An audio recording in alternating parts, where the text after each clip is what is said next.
근데 저희 남편이 혼자 계신 어머니가 세상을 떠나시자 정신적으로 충격이 컸었던 것 같았어요. 그러면서 어머니의 빈자리를 신우로 대신하려고 그렇게나 신우를 챙기기 시작하더라고요. 저는 신우가 워낙 극성이니 남편이 그저 말리는 줄만 알고 넘겼는데 문제는 신우가 아니었다니까요. 저희 남편이 제일 큰 문제였어요. 사람이 이상하게 변했더라고요. 그때도 남편은 이런 신우이가 너무 상실감이 커서 그런 거라는 말을 했어요. 아무래도 갑자기 엄마가 돌아가시면 그럴 수도 있겠다라는 마음으로 이해하려고 했거든요. 그런데 이런 부분들을 신우이가 이용하려고 하더라고요. 그러면서 말도 안 되는 요구를 했어요. 올케, 내가 부탁할 게 있는데 들어줄 수 있을까? 꼭 들어줬으면 좋겠어. 올케만 해줄 수 있는 거야. 그리고 거절하지 않았으면 좋겠어. 제가 가만히 듣고 있자 신우가 계속 그러는 겁니다. 우리 엄마가 너무 보고 싶어 그런데 내가 우리 엄마 집에 좀 있으면 안 될까? 사실 엄마한테 집 받은 거 뻔히 알고 있는 상황에서 이런 부탁하는 게 말이 안 되는 것 같기도 해서 말을 하지 말까 했거든. 아무래도 올케한테 너무 미안하니까. 근데 내가 갑자기 엄마를 보내니 마음이 너무 안 좋아서 그래. 한 달 정도라도 엄마 집에 좀 있으면서 엄마를 기억하고 싶어서. 이렇게 엄마 집에 있어야 꿈에서라도 엄마를 만나지 않겠어?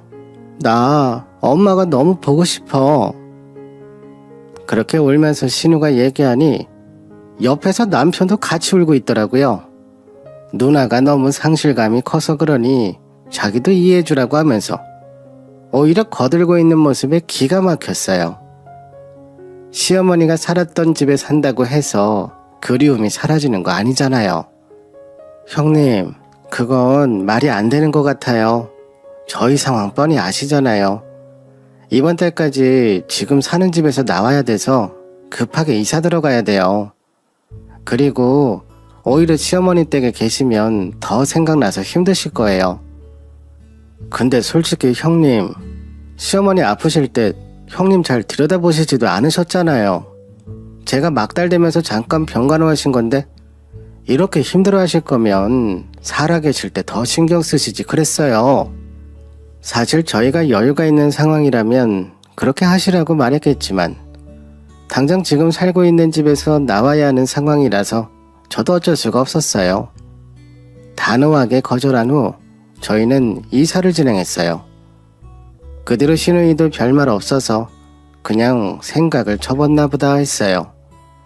하지만 저희 남편한테는 계속 얘기를 했나 봐요. 저는 이러한 사실을 모른 채로 시어머니 집에서 저희 가족이 행복하게 살 일만 남았다고 생각했어요. 그렇게 정신없이 아이 키우면서 생활하고 있는데 어느 날 남편이 계속 조금씩 짐 정리를 하더라고요.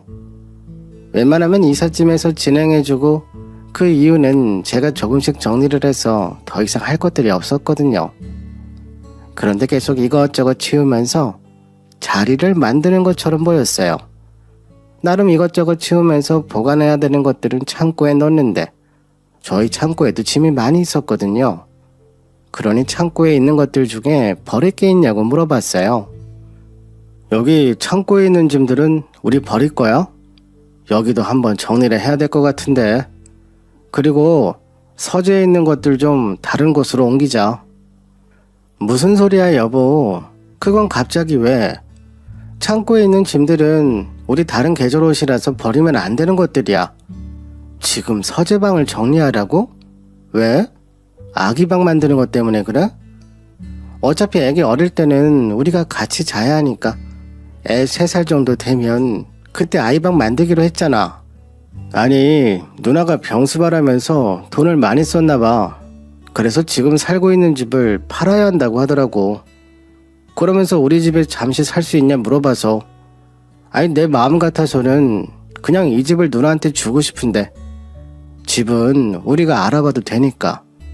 근데 누나는 이 근처 학군이 더 괜찮아서 더 여기를 오고 싶어 하더라고.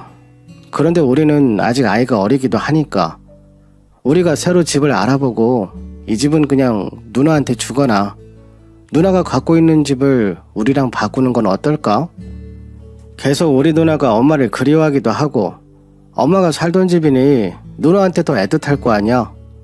사실 우리가 사는 것보다는 딸이 엄마 집 쓰는 게 더 맞는 것 같은데 제가 절대 안 된다는 태도를 취했어요. 신우이가 못 사는 것도 아니고 아주버님이 돈도 잘 버는 걸로 알고 있었거든요.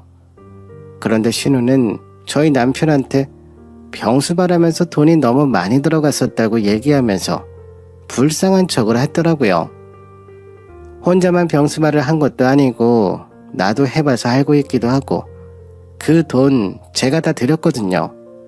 뻔히 남은 것도 알지만 그거 달라는 말도 안 했거든요. 그동안 고생을 많이 하셨으니까 그 정도는 갖고 계셔야지 생각했거든요. 근데 남편한테는 어머니 병수발 핑계로 돈을 많이 썼다 하는 게 정말 어이가 없었어요. 형님이 그래? 병수발 하느라 돈을 많이 썼다고?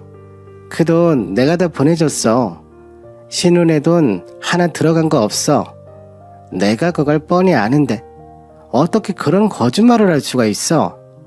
그리고 이 집은 나랑 당신한테 준 집인데 신우가 우리 집에 와서 사는 걸 왜 당신 혼자 결정해? 나는 절대 안 돼. 우리 둘이 사는 것도 아니고 우리도 애 있고 신우네도 애 있잖아. 이 집에서 어떻게 두 식구가 살아? 엄마가 우리 두 사람한테 주긴 했지만 이건 우리 엄마 집이었잖아. 솔직히 당신이 내 와이프라서 공동명의인 거지. 사실 이건 우리 엄마 집이잖아. 그러니까 나랑 누나가 상속받는 건 당연한 거지. 당신이 뭐라도 되네 안 되네 참견하는 건 말도 안 되는 거지. 그러니 더 이상 당신 끼어들지 마. 주제 파악 좀 해. 주제 파악? 시어머니가 나랑 당신 명의 같이 해주신 건데 만약 당신 거였으면 당신 명의로만 해주셨겠지. 그리고 당신이 뭐 한 거 있어? 내가 임신한 몸으로 회사 다녀와서 저녁에 시어머니 챙기고 그랬는데 당신은 아들이란 이유로 내가 한 일에 숟가락만 얹혀놓고 이제 와서 나한테 끼어들지 말라는 거야? 당신 정신 차려. 형님이 당신 이용해 먹는 거야. 그리고 내가 이런 말까지는 안 하려고 했는데 이번에 부의금 들어온 것도 적지 않은 거 알지? 근데 그거 당신 나눠받았어? 그것도 형님이 다 가져갔잖아. 우리 쪽에서 온 사람들 돈은 우리한테 줘야 되는데 그것도 아직 안 주셨어. 그런데 우리가 왜 돈을 더 해드려야 돼? 당신도 알다시피 형님네 돈도 잘 벌잖아. 신우 때문에 저랑 남편은 거의 매일 싸웠던 것 같아요. 시어머니가 돌아가시기 전에 신우 본인도 뭐 하나 챙기고 싶었는데 저랑 시어머니 사이가 돈독하니 그게 어려웠나 봐요. 결국 본인 엄마를 구워 삶을 수 없어 선택한 게 바로 저희 남편이었어요. 하지만 저희 남편은 누나를 생각하느라 정신이 없더라고요. 그리고 알아보니 제가 산후조리원에 있을 때부터 매번 저희 남편한테 전화를 하셨더라고요. 주로 하는 말은 돈 없다는 말이었다고 해요. 돈은 없는데 엄마 병원비는 내야 하니 너무 힘들다는 등으로 투정을 부렸었나 봐요. 그러면서 너무 힘들다고 죽는 소리까지 하니 우리 남편은 형님 안쓰럽다고 뭐 하나 못 챙겨줘서 난리였어요. 내가 배불러서 시어머니 챙길 때는 눈 하나 깜짝 안 하더니 신우가 병원비 내느라 빚졌다고 할 때마다 마음이 쓰였나 봐요. 저한테도 계속 불쌍한 우리 누나 우리가 도와줘야지 라고 하면서 얘기하는 모습이 정말 꼴값이었어요. 지금 신우가 살고 있는 아파트가 27평이거든요. 저희가 힘들게 월세 살 때는 아는 척도 안 하더니 저희가 33평 시어머니 집을 받게 되니 배 아프셨겠죠. 본인 것이 될 수 있었는데 저희가 중간에서 가로챘으니까요. 사실 시어머니가 남편한테 줬다고 하더라도 저희 남편을 구워 삶아서 본인 것으로 다 만들었을 텐데 제가 중간에 있는 바람에 난처하게 되었나 봐요. 예전에 남편이 그냥 본인 명의로만 한다는 거, 명의 바꾸는 서류도 만들어야 하고 같이 방문해야 하는 등의 작업이 귀찮아서 그냥 공동 명의로 유지하고 있었거든요. 만약 그때 남편 명의로 바꿨다면 벌써 형님 아파트 소유가 됐을 거예요. 제가 완강하게 집은 줄 수 없다고 하니 그럼 엄마 보고 싶을 때마다 집에 가면 안 되냐고 하더라고요. 아니 무슨 무당도 아니고 우리 집에 오면 어머님이 보이는 것도 아니고 핑계를 대려면 좀 그럴싸하게 대던가. 그 핑계에 놀아나는 남편도 어처구니가 없고 저는 남편이랑 맨날 언성 높이며 그런 날이 계속됐어요. 그러다 하루는 제가 집에서 아이랑 쉬고 있는데 도락 소리가 들리면서 문이 열렸어요. 남편이 회사에 있을 시간인데 누가 왔길래 당연히 남편이라 생각했죠. 오늘 남편이 일찍 왔나 보다 싶어 현관을 봤는데 형님이 본인 남편과 함께 들어오더라고요. 저희 남편 떼를 없을 때 골라 집 비밀번호를 누르고 들어오는 것도 기가 찼지만 들어오는 모습이 엄마 집을 보고 싶어서 온 사람이 아니라 부동산에서 집 보러 온 사람들처럼 행동하더라고요. 구석구석 살피면서 여기는 수리가 필요하고 여기는 괜찮네 하면서 둘이서 얘기를 했어요. 그거 보면서 속으로는 슬프기는 개뿔이란 생각이 절로 들더라고요. 사실 저한테 연락하고 온 것이라 해도 어이없는 상황인데 심지어 저한테 어떤 말도 없이 불쑥 찾아온 거였어요. 그래서 저도 한마디 했죠. 지금 뭐 하시는 거예요? 저한테 연락도 없이. 이렇게 집에 막 들어오시면 어떡해요? 당장 나가세요. 이게 무슨 경우예요? 그리고 저희 집에 갓 태어난 아이도 있는 거 뻔히 아시면서 이렇게 막무가내로 들어오시면 어쩌자는 거예요? 오시고 싶으시면 나중에 따로 약속 잡고 오세요. 그러자 신우는 내가 우리 집 엄마 오겠다는데 올케가 무슨 상관이야? 그리고 내가 우리 엄마 집 오는데 왜 약속을 잡고 와? 올케 참 이상하다. 동생은 오고 싶을 때 와서 편하게 있으라고 나한테 집 비밀번호도 알려줬어. 내 동생이 허락했는데 내가 왜 올케한테까지 허락을 받아야 돼? 엄밀히 따지면 이거 우리 엄마 집이니까 나한테도 권리가 있어. 그리고 서재는 왜 아직도 안 치웠어? 짐들 곳이 없잖아. 빨리 치워줘. 우리 짐 가져다 놔야 한단 말 못 들었어? 우리 집인데 본인 쓸 공간 없다고 당장 집 비우라고 당당하게 말을 하더라고요. 저는 제가 새 들어와서 사는 사람인 줄 알았어요. 저를 함부로 대하는 모습에 화가 나서 남편한테 연락을 했어요. 당신은 생각이 있어 없어? 어떻게 나한테는 말도 없이 형님한테 비밀번호를 알려줄 수가 있어? 나 불편한 건 생각도 안 해. 아직 우리 애기 100일도 안 됐는데 아프면 어쩌려고. 제가 소리를 지르니 남편도 놀랐나 봐요. 우선 집에 빨리 가겠다고 했어요. 신혼에는 제가 나가라고 소리쳤을 때는 꿈쩍도 안 했어요. 그리고 계속 이곳저곳 꼼꼼하게 살펴봤어요. 하지만 본인들이 보고 싶은 건 다 봤는지 제가 남편이랑 통화하고 있는 도중에 나가더라고요. 그리고 남편이 퇴근하고 왔길래 당장 비밀번호를 바꾸라고 했어요. 근데 남편은 누나도 올 수 있으니까 비밀번호 바꾸는 건 좀 아닌 것 같다고 하더라고요.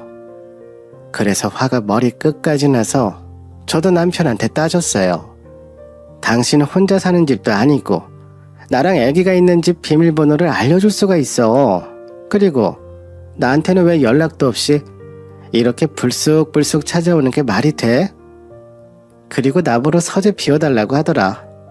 서재 공간 우리한테 맡겨놨어? 뭐가 그렇게 당당해? 나는 내가 새들어 살고 있는 줄 알았어. 우리 집인데 왜 신우가 이래라 저래라 하는 거야? 그러자 남편은 갑자기 호통을 치면서 아니 막말로 나랑 누나는 엄마 자식이니까 엄마가 갖고 있는 것을 나누는 건 당연한데 당신이 뭐라고 우리 엄마 재산을 받아? 솔직히 당신은 있으나 없으나 상관없는 돈이잖아. 그럼 그냥 우리 누나 줄 수도 있는 거지. 그렇게 하나하나 따져야 되는 거야? 다른 사람도 아니고 제가 배불러서 시어머니 챙겨드리는 거 뻔히 봤던 사람이거든요. 그리고 그때마다 저한테 고맙다고 한 남편이 이렇게 나오니 너무 배신감이 들었어요. 그리고 신우가 뭐라고 말했는지 눈이 뒤집혀서 계속 저한테 신우 편을 들면서 신우이가 한 말을 저한테 다 옮겼어요. 그렇게 해도 제가 미동 하나 없으니 신우이가 답답했나 봐요. 어느 날부터는 매일 저희 집에 들어와 있더라고요. 그러면서 저희가 사다 놓은 과일이나 음식 같은 것을 먹고 종종 저희 집에 있는 살림살이도 하나씩 가져가기 시작했어요. 남편한테 이런 얘기를 해도 남편은 항상 본인 누나 편만 들더라고요. 그리고 형님도 저랑 같이 있을 때는 잔소리도 많이 하고 저를 못살게 굴더니 제 남편이 오면 세상 불쌍한 척을 하더라고요. 어떻게 사람이 저렇게 변할 수 있었나 싶었어요.